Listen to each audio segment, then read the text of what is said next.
It was a cold, overcast morning at Arlington National Cemetery, the kind of day where even the silence feels heavy. A general was being laid to rest, a man decorated with stars, medals, and a history known to the world. The military band played low, mournful notes as officers, family, and dignitaries arrived in long black cars. The air was still. Among the crowd, a figure appeared that didn't quite fit in. An old black man, dressed not in a sharp suit or uniform, but in a worn brown trench coat. On his head, a faded felt hat.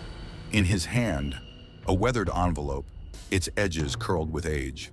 He walked slowly toward the gate where two military guards stood. "Sir, this area is restricted," one of them said. "May I ask your name?" The man stopped. His eyes were calm, filled with a kind of wisdom that only time and pain can bring. "I'm here to say goodbye to a soldier. Please, let me in." The guards looked down at their clipboard. No name, no clearance. "I'm sorry," the second guard replied. "You're not on the list. We can't let anyone through without approval." The old man didn't argue. He didn't plead. He simply said, "Let me in, or you'll regret it, I promise you." The tone wasn't threatening. It was sorrowful. It was sure. That moment, everything froze. Who was this man? Why did he speak as though he belonged here, more than anyone else? To understand who he was, you have to go back, 60 years back.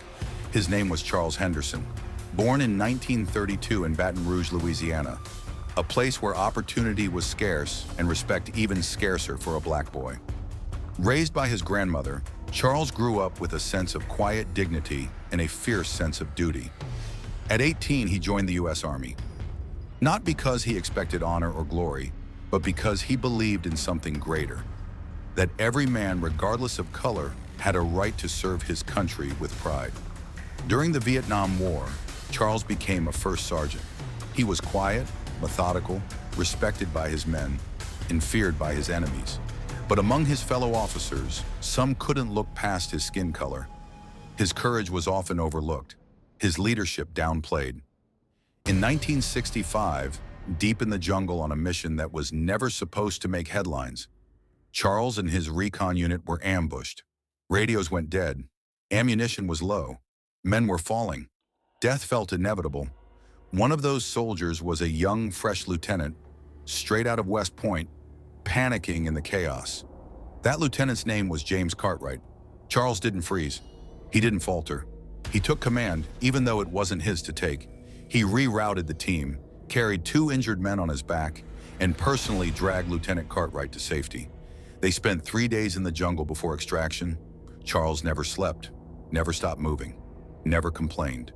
When they returned, there were no parades, no news stories. The lieutenant was promoted.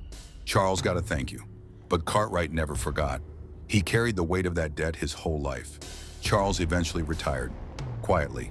No medals, no ceremony, no speech, just a handshake and a file closed like so many others. He returned home, took a janitorial job at a school, and lived a life out of the spotlight. Years passed, wars changed, generals rose and fell. But James Cartwright climbed the ranks all the way to a 4-star general. What most people didn't know is that he kept a letter in his desk drawer. A letter written by hand. It read, "If anything happens to me and Charles Henderson is still alive, let him in. If not for him, I wouldn't be here. None of this would exist. He is not just my friend, he is my hero." Now back at the funeral gate, that very letter was in Charles' envelope. The commotion caught the attention of a lieutenant colonel overseeing the event. He walked over, noticed the name Henderson, and froze. "Did you say Charles Henderson?" he asked. Charles nodded and slowly opened the envelope. The colonel read the letter silently. Then he removed his hat. "Sir," he said, voice suddenly formal, "please come with me." The guard stepped aside. No more questions, no more resistance. Charles was escorted, not to the back, but to the front row, the seat reserved for someone important.